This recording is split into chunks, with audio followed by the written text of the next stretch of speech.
Turin. Si vous aimez les prouesses architecturales baroques, à Turin, il y a une histoire très sympa à explorer. Celle de la compétition entre deux géants de l'architecture. Enfin, compétition, plutôt un dialogue. Enfin, un dialogue à sens unique. Mais bon, vous allez comprendre. Et ça se passe entre Camillo Guarino Guarini, non, c'est pas une blague, ici donc à Turin, et Francesco Borromini à Rome. Borromini à Rome, c'est un des papes de l'architecture, contemporain et rival du Bernin lui-même. Et du genre féroce, la rivalité. Il y a des exemples à tour de bras, parce qu'ils se disputent les commandes des papes tout au long du XVIIe siècle. Mais j'en cite juste deux. Quand chacun doit construire une église, c'est même rue, même trottoir à 150 mètres. Chaud. Ok, pas complètement au même moment, mais quand même, sur quelques années, si. Chaud, je vous dis. Ou quand chacun fait un escalier monumental, c'est dans le même palais, Barberini en l'occurrence. Carré l'escalier pour Bernini, hélicoïdal pour Borromini. Moi, je préfère d'ailleurs. Et donc évidemment, ça compare, ça critique.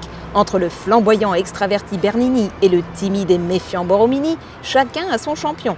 C'est Mozart et Salieri, les Beatles et les Stones, Johnny et Clo-Clo. Et le petit Camillo Guarino Guarini, notre héros du jour, il aurait bien fait son choix, lui. Bon, la question c'est de savoir qui a influencé l'autre. Alors Francesco Borromini, il est né en 1599. Guarini, il est né en 1624, donc 25 ans plus tard.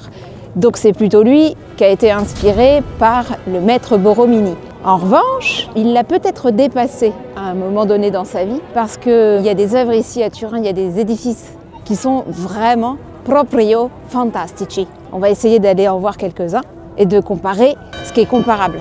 Hey! La première étape, c'est l'église de San Lorenzo.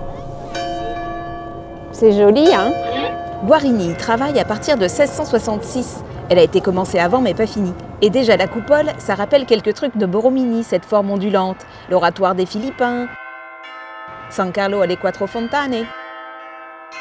Et attention, voilà l'intérieur.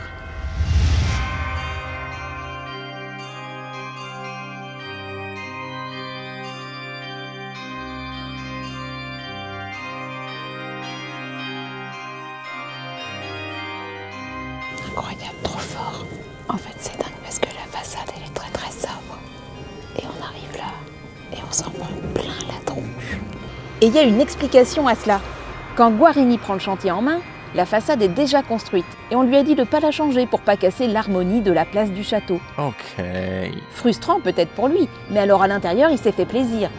Géométrie en étoile, et toute la structure semble flotter. Et je ne vais pas rentrer dans la technique parce que c'est compliqué, mais c'est ça qui est beau chez Guarini, la complexité géométrique. Et aussi les jeux de lumière. Par exemple, dans certaines chapelles, il perce des trous, des oculi, au centre d'une étoile à 6 branches. A priori, ça sert à rien. Sauf qu'aux équinoxes, le soleil rentre exactement dans l'axe et éclaire des peintures cachées et des motifs décoratifs invisibles le reste de l'année. Et tout ça, on le retrouve aussi chez Borromini, mais moins poussé.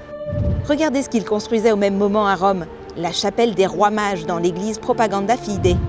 Bah pardon, mais il y a un lien. Poussons plus loin, juste quelques pas derrière, il y a le dôme de Turin qui abrite la chapelle du Saint-Suaire. Le fameux Saint-Suaire de Turin, le tissu sur lequel se serait imprimé comme par magie la figure du Christ. Guarini, il récupère le chantier en 1668. Et là, il donne tout. Paf! Une coupole exceptionnelle en 3 niveaux de nervures entrecroisées, avec des formes géométriques encaissées. C'est vrai que c'est un peu son chef-d'œuvre. Et ça rappelle drôlement la coupole de Borromini à l'église San Carlo alle Quattro Fontane, à Rome. Sauf que lui, il fait une coupole ovale, avec des formes plus simples, mais l'effet est tout aussi génial. Et de l'extérieur, cette chapelle du Saint-Suaire de Guarini, c'est comme une cascade, une tour de Babel. Et ça rappelle quoi? Le clocher de Santivo alla Sapienza de Borromini à Rome. Là aussi une spirale extérieure, une courbe en torsion jusqu'au sommet. Donc avec autant de similitudes, on veut savoir. Ils se connaissaient les deux? Ils ont discuté? Eh ben, mystère. On sait que Guarini part à Rome pour faire son séminaire dans les années où Borromini dessine les plans de l'église. Mais rien n'est construit encore. Alors vous me direz, ils avaient une connaissance commune. donc ils ont peut-être été présentés. Et puis ils ont pris l'apéro et Borromini a montré ses plans.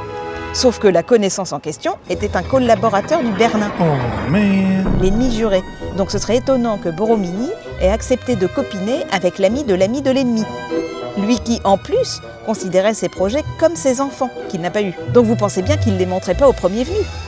Et d'ailleurs, il a brûlé tous les dessins qu'il n'avait pas réalisés avant de se suicider. Oui, c'était une âme torturée, Borromini.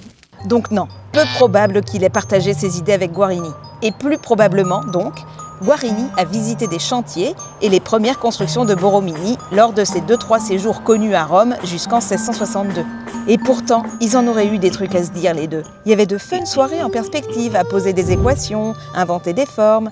Parce qu'il faut le dire, c'était des dingos des maths. Leur principe, c'était de dire que la structure qu'on cache ailleurs, la pierre quoi, les arches, les transepts, ce que vous voulez, chez eux, ça sert d'ornement. Avec de savants calculs pour équilibrer tout ça, des jeux avec les formes géométriques, convexes, concaves, les volumes, on peut donner de la beauté, du mouvement et de la sensation à de la simple pierre. Guarini le dit, il veut une architecture qui parle au sens et à l'intellect. Pas besoin de fresques pour décorer. Avec un cerveau génial et des maths, ils ont mis les peintres au chômage. Un peu comme dans l'art musulman, dont on dit que Guarini se serait aussi inspiré, parce qu'il a voyagé une bonne partie de sa vie, et supposément, mais c'est pas sûr, au Portugal et en Espagne, où il aurait visité la mosquée de Cordoue. Et aussi, ça c'est essentiel, Guarini, il était prêtre. Prêtre, mathématicien, ingénieur, architecte et philosophe.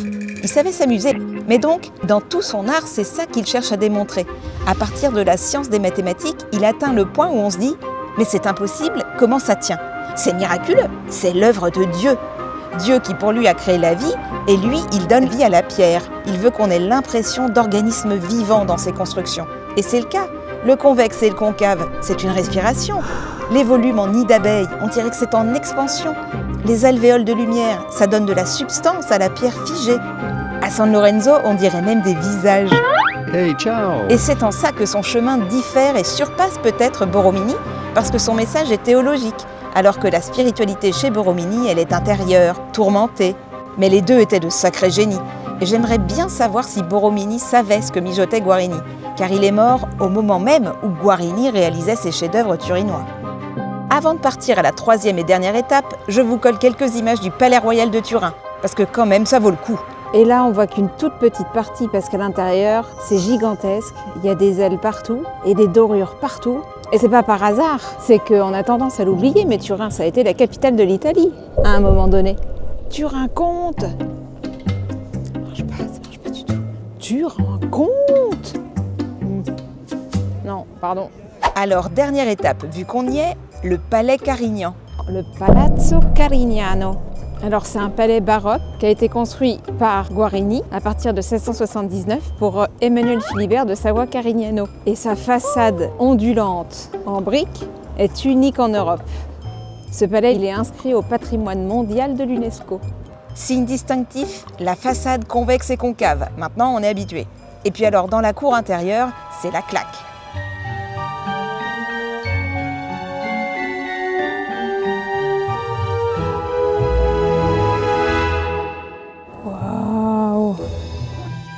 C'est incroyable, tout est sculpté d'étoiles.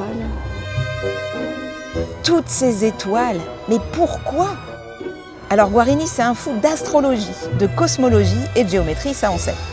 Et il a choisi ce symbole de l'étoile à 8 pointes pour magnifier la famille de son commanditaire, les Carignans, qui aspiraient à briller en politique et fonder une dynastie, ce qui ne manquera pas d'arriver, puisqu'ici naîtra le premier roi d'Italie, Victor Emmanuel II. Et même, c'est dans cette cour que fut proclamée l'unification de l'Italie le 17 mars 1861. Bien senti les étoiles quand même.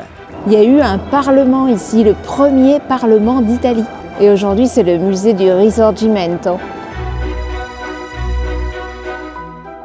Bon, Guarini, il est mort bien avant de voir ça, puisqu'il a quitté cette terre dans des circonstances inexpliquées en 1683 à Milan. Mais j'espère secrètement qu'où qu'ils soient avec Borromini dans leur ciel d'équations, ils ont pu se trouver et enfin discuter, les deux dingos des maths.